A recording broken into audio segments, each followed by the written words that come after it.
Today is part 2 of my declutter series, and today we are going to be decluttering my concealer collection and my face powder collection, so setting powders, and also setting sprays. I forgot them too. So we're going to do those 3 things in this declutter today. We're going to do desk format like we did with the last one. Hopefully you guys are enjoying the little declutter series.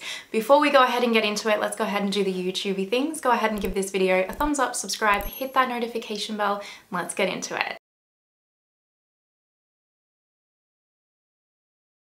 This is my entire concealer collection. So if you're wondering where I got this tray from, I got it from Vanity Collections. I believe they do ship worldwide as well. I love this tray. It keeps everything, it looks a mess right now, but it does keep everything organized for me. Now the first thing I'm going to do is go ahead and count exactly how many concealers I have and also color correctors that I have. So I have 31 concealers and 11 color correctors. I've just popped all of the color correctors in this little section right here. Let's go ahead and declutter these first. These are all 11 color correctors that I have in my collection, and to be honest with you, I don't anticipate getting rid of too many of these color correctors. I quite like having a variety of them in my collection, especially as I'm getting more and more experienced with how best to use them. So the first one we have is this NYX color correcting palette. I got this from like Priceline for $15 I think, and it's brilliant. You can see it's had a lot of use.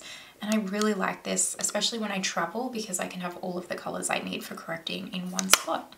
It's also a really nice formula. It doesn't disrupt any of the other formulas on your face when you use it. Next up, I have this NYX Lavender HD color corrector. I picked this up at Ulta when I was in the US for like $2, I think. It was on sale.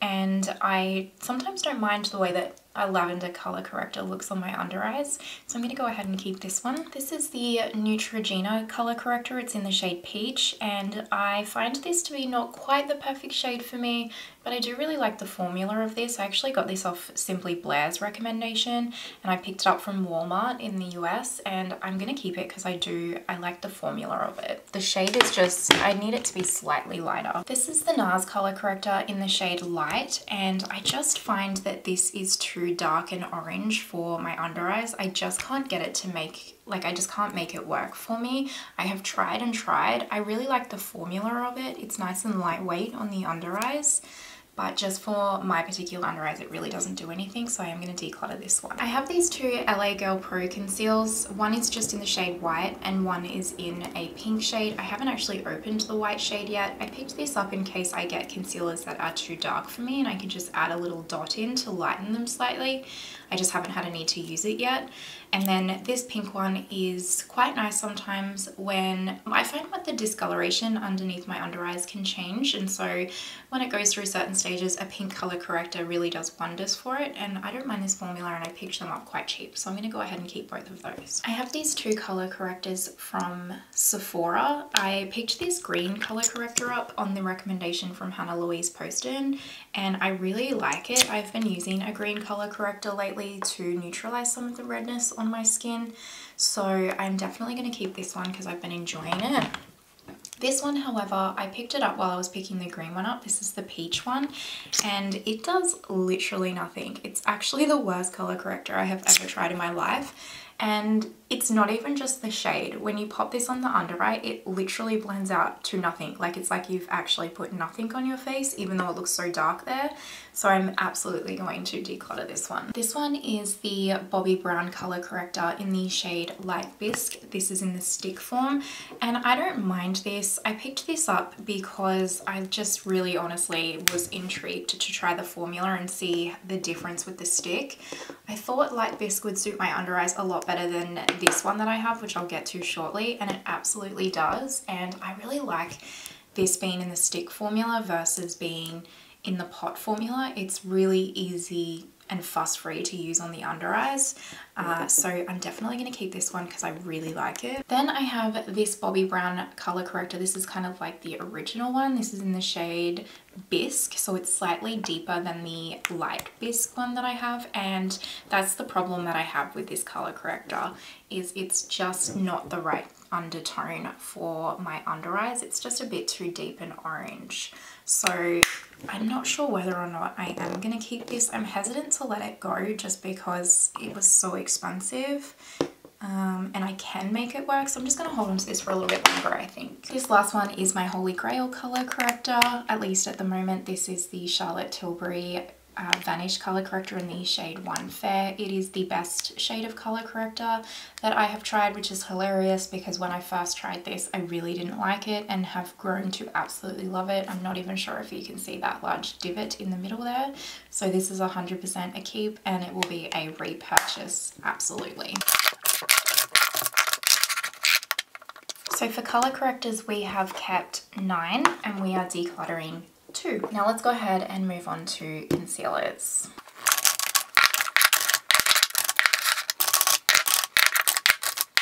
So these are the bottom 2 squares of that little concealer organization unit that I have, and I don't anticipate to be getting rid of too many of these. If any, to be honest, the bottom 2 squares are kind of my go-to concealers in a lot of ways. I do have some ones that I probably should get rid of. I'm just not ready to let go of. The first being these Rose Ink concealers. So I have the shade LX010 and LX020. And I have a couple of issues with these. I have 2 shades because the first shade is way too light for me. And then the second shade is way too dark for me and orangey looking. Like the shade jump between shade 1 and 2 is crazy to me. And I need to use them mixed together to kind of create a shade. So that's 10 and 20. The other thing is I don't super love this concealer formula. It really doesn't look great on my under eyes. It looks lovely on my face, used as a foundation if I can get the shade right, or a spot concealer. But I'm still hesitant to let these go yet because they're quite new in my collection and they were quite expensive. So for now, I'm going to keep them. And if by the next declutter I really haven't reached for them a lot, then I'll go ahead and declutter them. Next up is the Lancome Tint Idole Ultra Wear in the shade 250. It's a lovely concealer. It's not a holy grail, but it's one of those concealers that I love having in my collection to mix with other concealers. It really goes well with, it plays well with others is the right terminology. And when I have a more dry feeling or like a more matte finish feeling concealer, I like to mix it with this one because this one will add that hydration into my under eyes.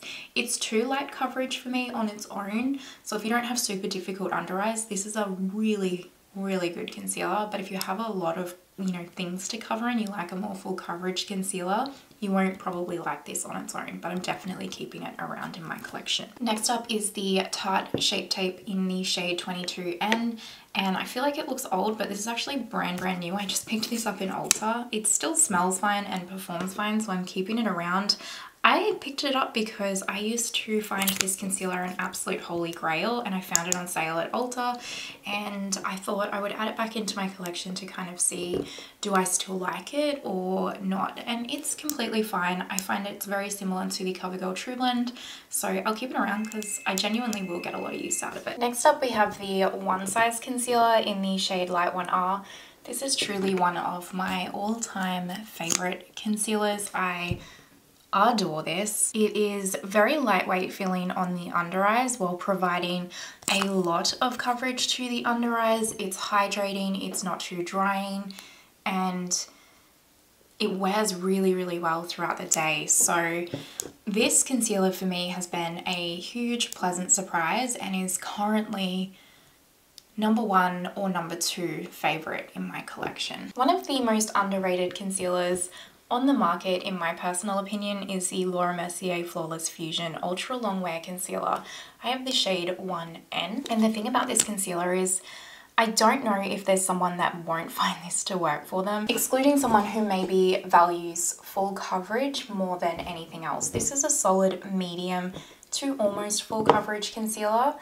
but it's the finish. This just finishes so hydrating, natural and lovely, and is so long wearing on the under eyes. So if you are someone that's, you know, potentially over 30 or really starting to notice that difference between 20-year-old under eyes and not so 20-year-old under eyes, I think you would probably really love this concealer. But to be fair, I think any age would honestly get a lot of use out of this. It's just truly one of those holy grail staple concealers. Next up is the Item Beauty Air Hug Concealer in the shade 110. I picked this up from Khaki Reviews Beauty's recommendation. She loves this concealer, and pretty much anything Khaki recommends I go and purchase, really. And it's a nice concealer. I think Khaki doesn't have the same issues with her under eyes as me, where I have a lot of hyperpigmentation especially, so the coverage for me isn't really there. And I think the finish is really nice and hydrating and lovely, but I do prefer the finish on the One Size and the Laura Mercier a little bit more. So I'm going to keep it because it's kind of a concealer that I really don't mind, I just don't rave about. The most expensive concealer I will probably ever own is the Tom Ford Shade and Illuminate. This is in the shade C0 Bear.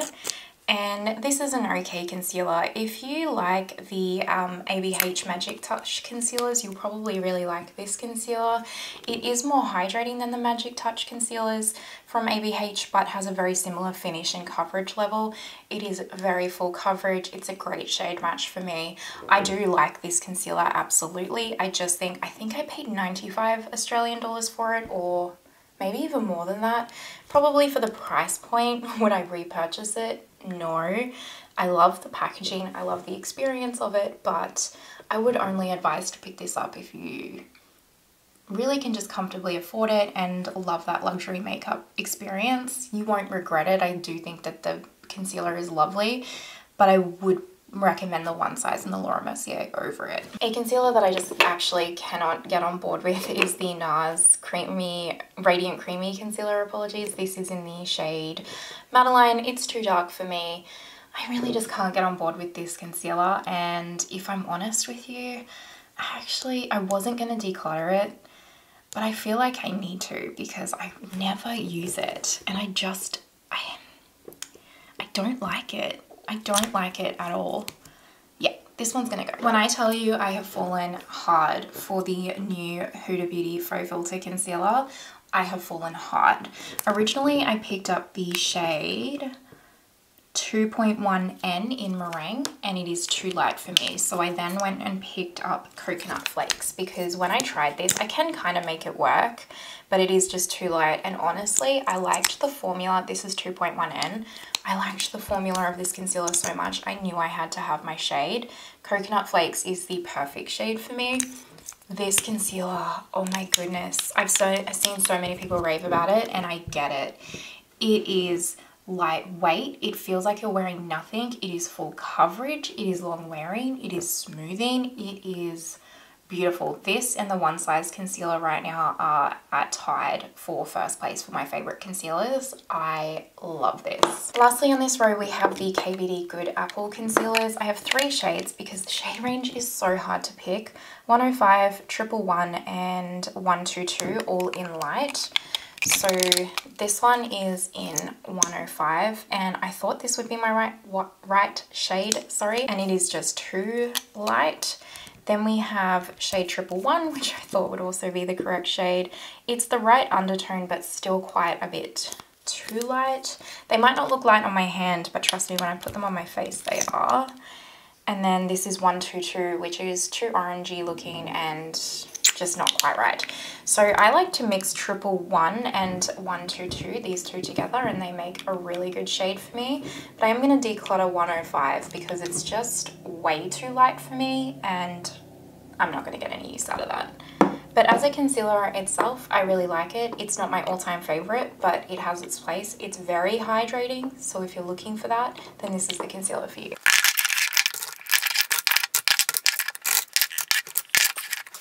This is the last lot of concealers we have to go through. This is the Makeup Forever Full Cover Concealer in the shade 4, and I got this based off of Sarah's recommendation. I'll put her channel name on the screen for you, and she had this in her best of concealers for 2021, and it's okay. It's a little bit too matte for me, so I don't super love it, but I'm going to keep it around for a little bit longer because I don't feel like I've played with it quite enough. I have 2 of the ABH Magic Touch concealers, one in shade 3 and one in shade 5, and I'm just not currently supporting ABH, as some of you know. There's been some controversy surrounding them, and I'm not comfortable with, I'm just taking a beat to see kind of where that goes. So I really like these concealers. I really do. I think it's a great product, and because I've already spent my money on them, I am going to keep them in my collection, but I'm just not going to show them on my channel. The CoverGirl True Blend concealers, one's in the shade L100 Fair, and the other one has the sticker ripped off, and I don't know what it is.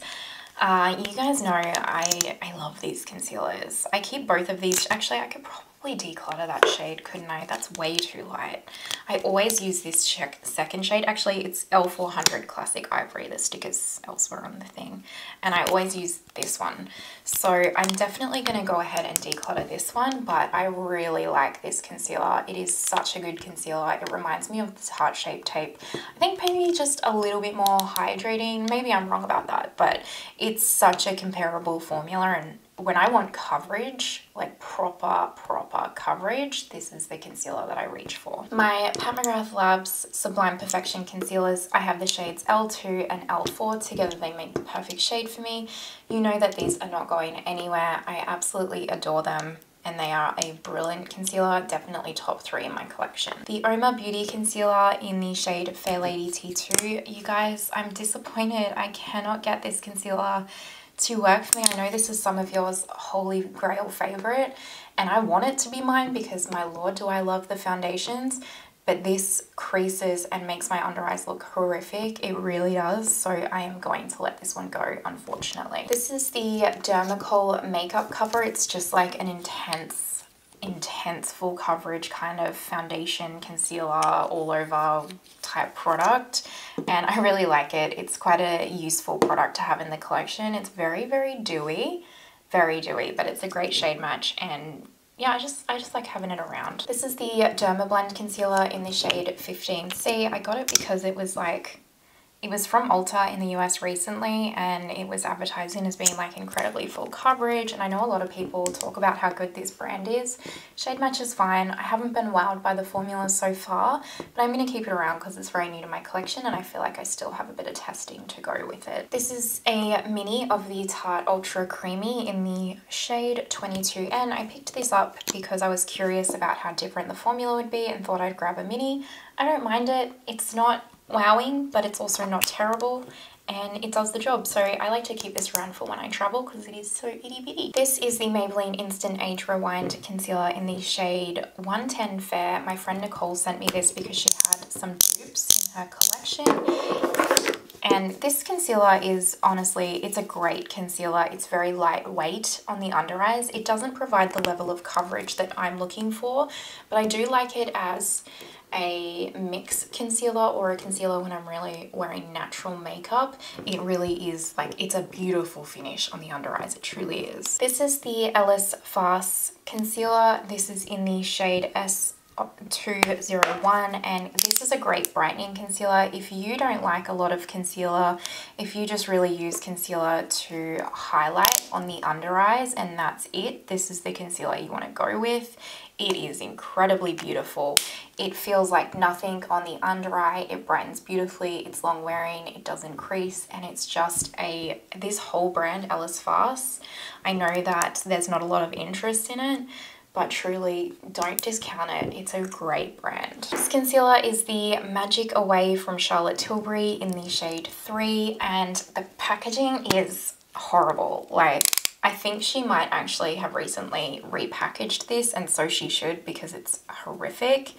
The shade is really good for me and it's an okay concealer, but honestly it goes on and applies beautifully, and then about 2 hours in starts to look really horrible, so I don't reach for it and I hate the packaging, so I am going to declutter this one. Lastly, we have these 3 little pots. This is the Nars Soft Matte Concealer in the shade Vanilla. It's slightly too light for me. I do need to pick up a new one, although now it's looking kind of good. Anyway, I like to use this as a spot concealer, but I also like this as an under eye concealer. These Nars Soft Matte pots are brilliant. I love them. If you have this and you are the same shade as me most of the time, can you please tell me what shade you have in this, so that I can copy your homework? This is the Laura Mercier Secret Camouflage Concealer, or sorry, Secret Concealer for Under Eye in the shade 1, and this is really good. I love this. This looks so nice on the under eye, and it's a lovely shade for me and a lovely formula. It's so lightweight, it's perfect for spot concealing, but it honestly looks really good on the under eyes, and mixed with the Flawless Fusion Concealer, it is perfection. So this isn't going anywhere. Lastly is the Kevyn Aquan Sensual Skin Enhancer in SX05. This is technically, I guess, an all-over face product, like a foundation and a concealer. It is really matte, and really full coverage.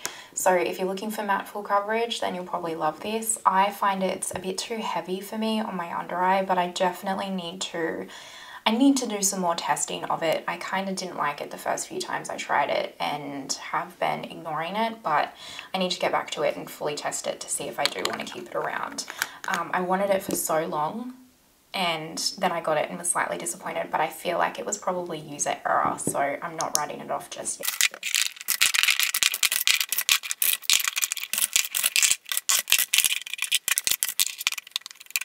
So we are keeping 26 concealers.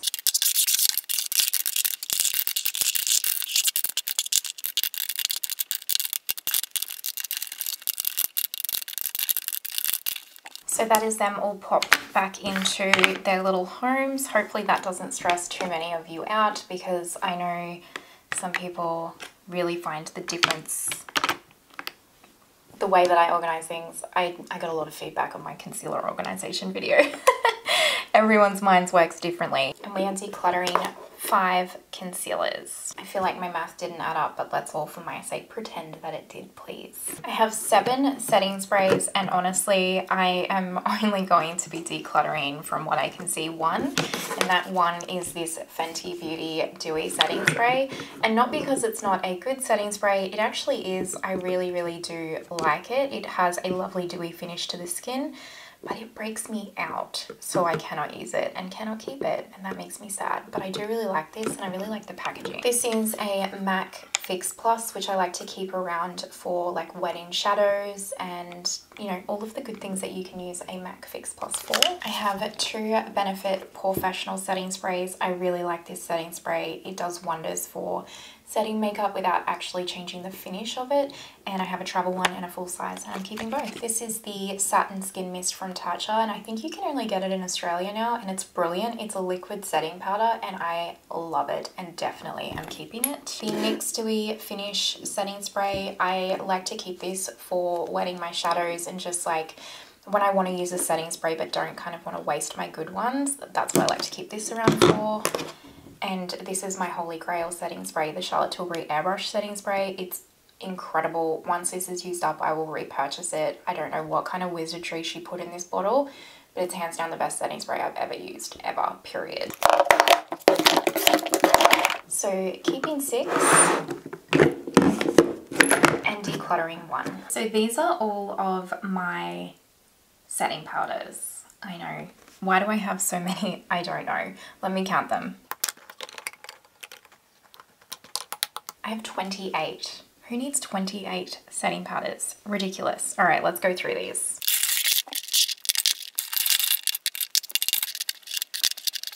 Let's go through this first 7. The first one up is this Rimmel Kind and Free setting powder in the shade 20 Light. This isn't actually a bad little drugstore setting powder, it's just that the shade is too dark for me, and honestly I'm not going to reach for it over my high-end powders, so I'm going to give this to my friend because I'm pretty sure she's going to love this. Next up is the LYS translucent setting powder. I despise this powder. I'm going to be transparent with you guys. I despise it.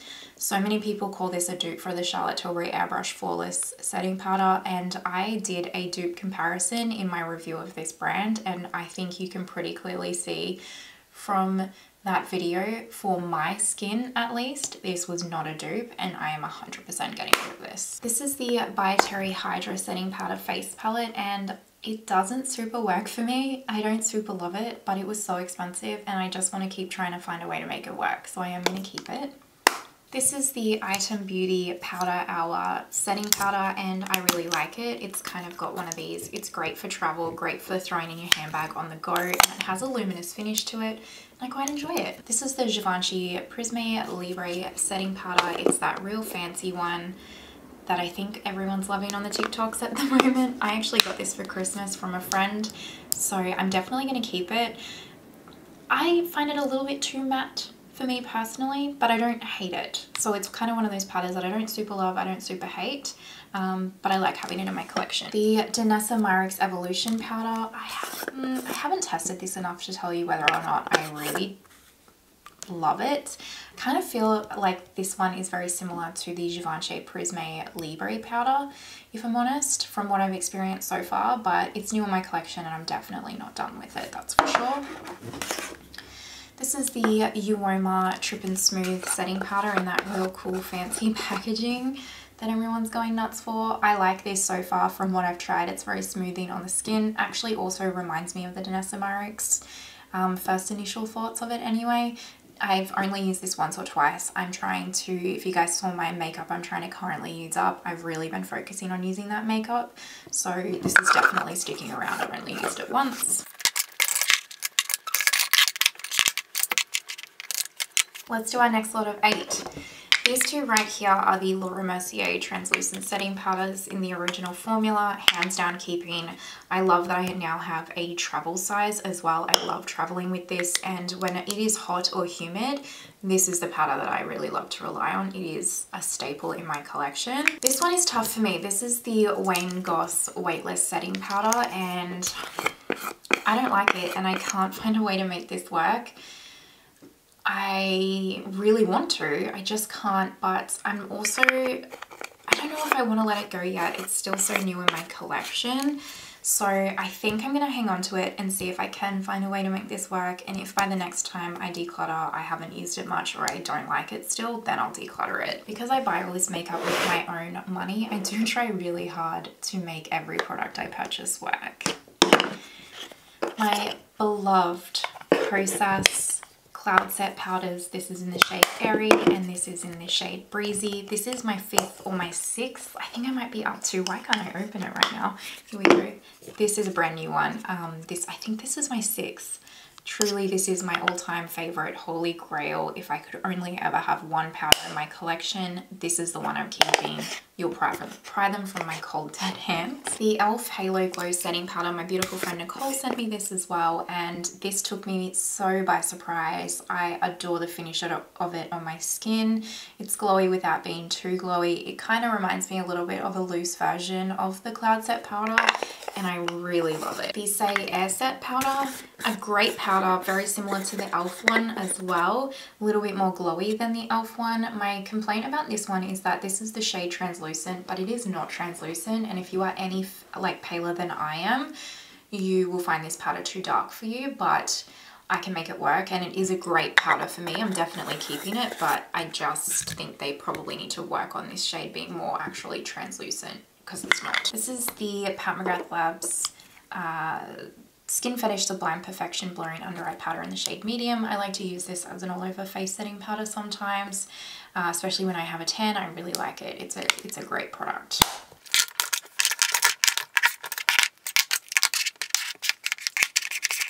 Let's do this 9. These two are the Bare Minerals concealers, the powder concealers. I got these because I thought they might add a wanted bit of extra coverage on my under eyes, but they are way too dark for me. So this one is in the shade Summer Bisque, and then this one is in the shade Well Rested, I think. Yeah, Well Rested, and they're just so dark for me. I cannot make them work at all. I got them in the US, so if I'd realized in the US they were so dark, I could have taken them back, but anyway. So I'm going to give these to my friend because she is a lot tanner than I am and she'll probably get a lot of use out of them. This is my Mercier Secret Brightening Under Powder for under eyes in shade 1, and it is my holy grail under eye setting powder. You see me use it nearly in every single video and I love it. The Huda Beauty Loose Easy Bake Powder, I think it's called. This is in the shade Cupcake. I love this powder. Oh my lord, this is a good powder. Really makes you look like you have a filter. I love it, but it has fragrance in it and it gives me cystic acne, which the level that breaks my heart, I can't even tell you. If this didn't give me acne, this would be my whole, like one of my holy grails up there with the Kosas, but unfortunately because it does, I have to declutter it. Maybelline Fit Me Powder, I really like this. It's a good quality powder. I really enjoy it, but I am going to declutter it because as you can see, I have a lot and I just don't find myself reaching for it, but it is a good drugstore powder. This powder I despise. This is the Mercier Secret Blurring Powder, and it's so hard packed in here, and it goes on initially looking really lovely and then very quickly turns and it like curdles my under eyes, if that's even possible.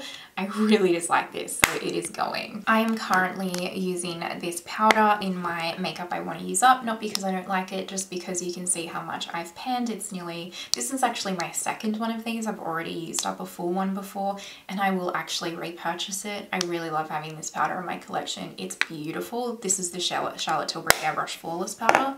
I don't think it's overrated. I think it's beautiful. This one is very new and very expensive. Yes, I paid $130 for it. This is the Westman Atelier Vital Pressed Skincare Powder in the shade Bubble. I got it because everyone's going on about pink powders at the moment and thought I would give it a crack. It's nice. It's not as good as my Mercier brightening powder, but it's nice. Not $130 worth nice. The compact is very heavy, very luxe, and I love that. So luxury makeup wise, yes, it is.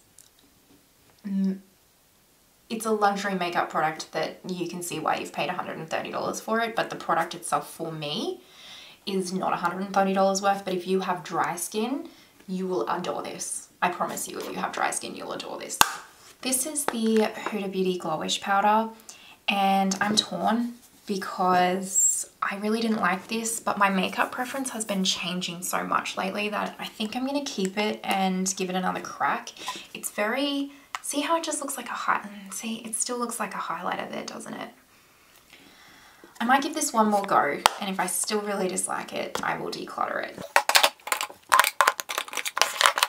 Okay, so these are the last four. This is the One Size Powder Foundation in the shade Light.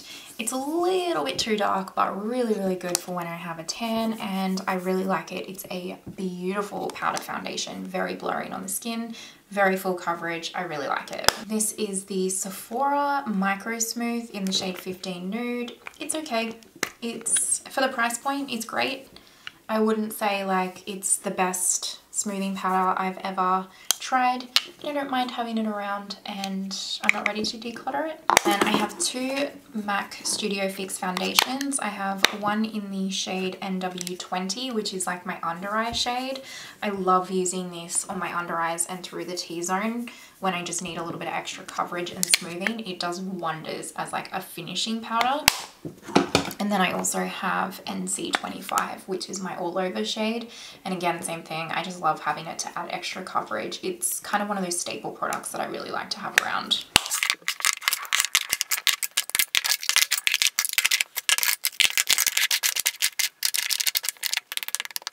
So we are keeping 21 setting powders and we are decluttering 7 powders. That is the end of this declutter video. We did concealers, powders, and setting sprays. Next up will probably be cream highlights, cream blushes, and cream bronzers, and then so on and so forth.